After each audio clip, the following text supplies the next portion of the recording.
Bienvenue sur l'actu courte. Aujourd'hui, on va parler de cet hôpital qui a été bombardé en direct et on a vu ces images assez dramatiques où une vingtaine de personnes ont perdu la vie alors qu'ils venaient sauver des gens dans un hôpital. Et dedans, il y avait 5 journalistes. Et c'est assez gravissime, hein. Mais bon, j'ai envie de dire c'est gravissime, mais on n'en est plus à ça près. Encore une fois, je rappelle qu'il y a un géno. Ce que beaucoup reprochent, c'est la non-réaction du monde, mais on va regarder ça ensemble. Nous avons Donald Trump qui a décidé de réagir sur le sujet. Pareil, c'est assez comique et j'aimerais revenir sur ce qu'a dit Juan Branco concernant l'ambassadeur américain en France qui a humilié Emmanuel Macron et la diplomatie française. Alors pour contextualiser, c'est suite à la reconnaissance de l'État de Palestine par Macron, les États-Unis et le diplomate ont dit que Macron était antisémite et tout ce que tu veux et ainsi de suite. Scandale. Donc il a été convoqué, mais il ne va même pas aller à la convocation. Et ça, il faut savoir que c'est scandaleux. Normalement, là, c'est rupture des trucs. Normalement, il est renvoyé dans son pays et ainsi de suite. Et bizarrement, non. Donc c'est assez intéressant et ça fait écho un petit peu avec ce qui se passe avec l'Algérie. Vous allez voir.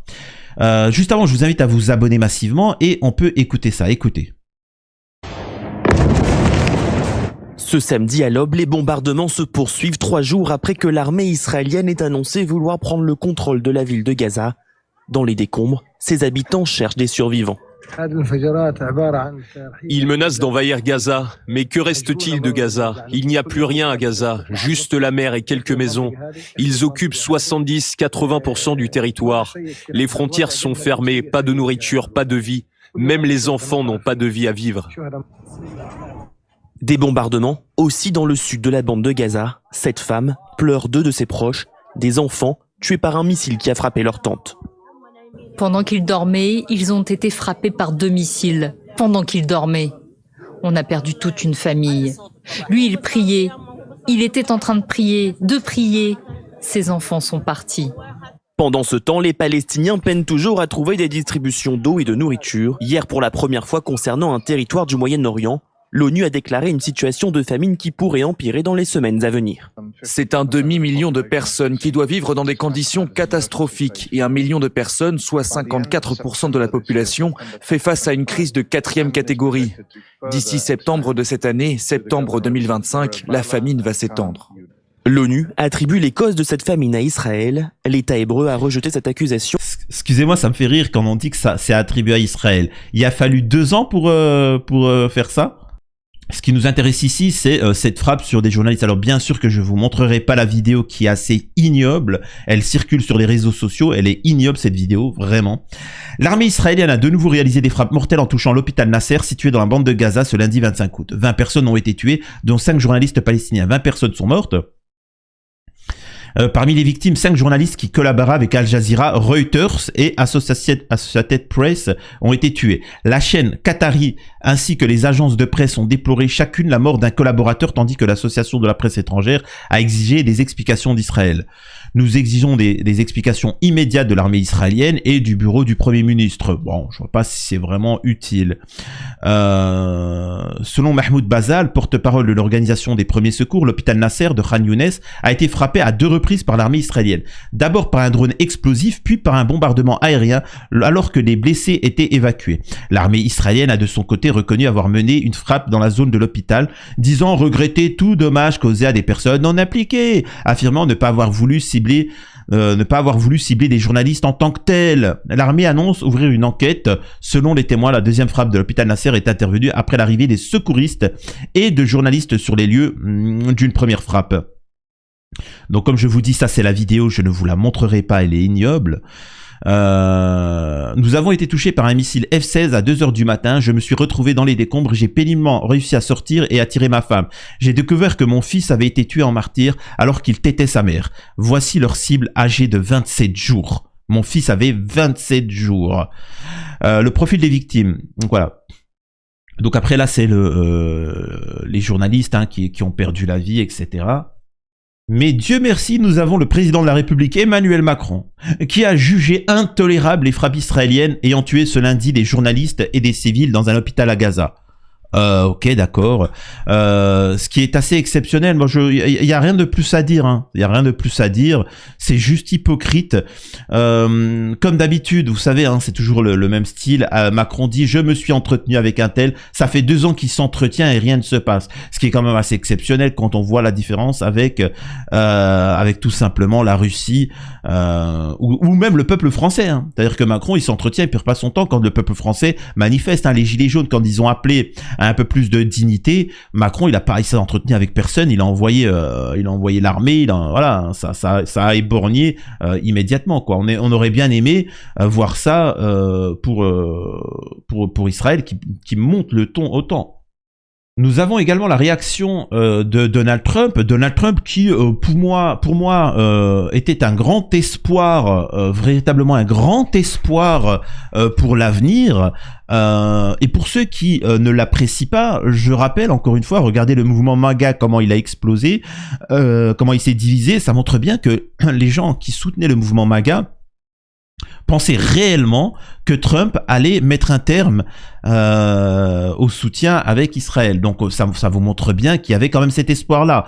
Certains peuvent se dire: oui, je le savais, que... Non, on ne pouvait pas savoir. Donc regardez, un journaliste lui pose cette question.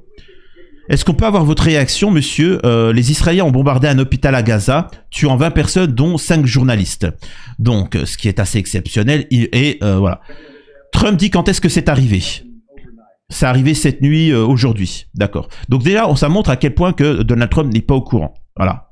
Il n'est pas au courant, il n'en a strictement rien à faire. Voilà. J'étais pas au courant. Une réaction? Est-ce que vous allez parler au Premier ministre israélien? Je vais voir en même temps, faut mettre fin à ce cauchemar. C'est moi qui ai fait libérer les otages, je les ai tous fait sortir. Steve Witkoff a été génial, il a fait un super travail, mais c'est moi qui les ai tous fait sortir. Et il en reste sûrement moins de 20 maintenant. Je crois que 2 sont partis. Donc voilà, donc en fait, il bute en touche et il parle des otages et ainsi de suite. Il ne répond pas à la question, ce qui vous montre qu'il est totalement sous domination et qu'il n'a plus, excusez-moi de vous dire ça, j'allais dire de capacité cognitive, de capacité d'analyse, ni de truc, mais je dirais juste un truc, il a plus rien entre les jambes. Voilà, ça c'est mon analyse, excusez-moi, elle est peut-être primaire, mais il y a des moments, c'est très bien de le dire. Et là, sachez que c'est une humiliation totale. Seul Juan Branco en a parlé. Et j'ai bien dit seul Juan Branco en a parlé. Et c'est une honte totale. Vraiment.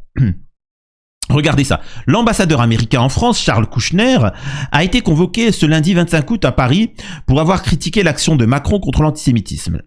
Les États-Unis ont déclaré ce lundi 25 août soutenir leur ambassadeur en France, Charles Kouchner, convoqué par le ministre français des Affaires étrangères après avoir critiqué la lutte du président Macron contre l'antisémitisme.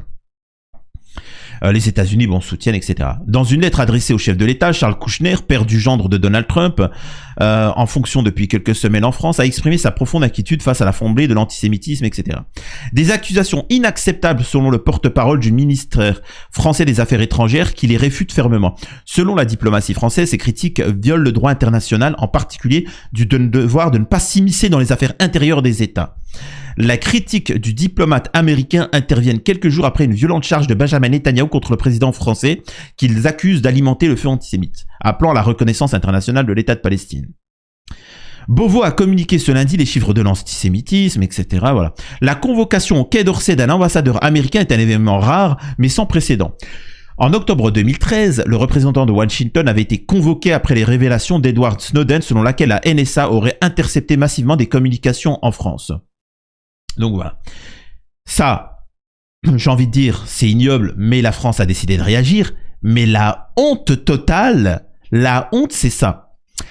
Alors que l'ambassadeur américain en France, Charles Kouchner, était convoqué ce lundi au ministère des Affaires étrangères après ses critiques sur l'absence d'action suffisante contre l'antisémitisme du président Macron, c'est le chargé d'affaires qui a honoré le rendez-vous. C'est la secrétaire. C'est assez exceptionnel.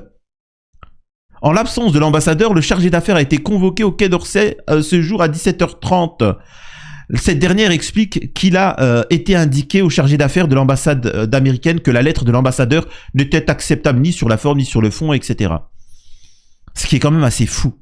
Ce qui est quand même assez incroyable, normalement, là. Et encore une fois, ça vous montre à quel point Israël contrôle les médias et le pouvoir politique aux États-Unis et ainsi de suite. Mais au-delà de ça, à quel point la France n'est pas respectée. Et seul Juan Branco en parle. La France vient de se faire humilier. L'ambassadeur des États-Unis n'a pas déféré à sa convocation par le ministre des Affaires étrangères et a envoyé sa secrétaire. C'est inédit. Dans n'importe quel autre pays, cela entraînerait une expulsion immédiate. Que fait l'Élysée ?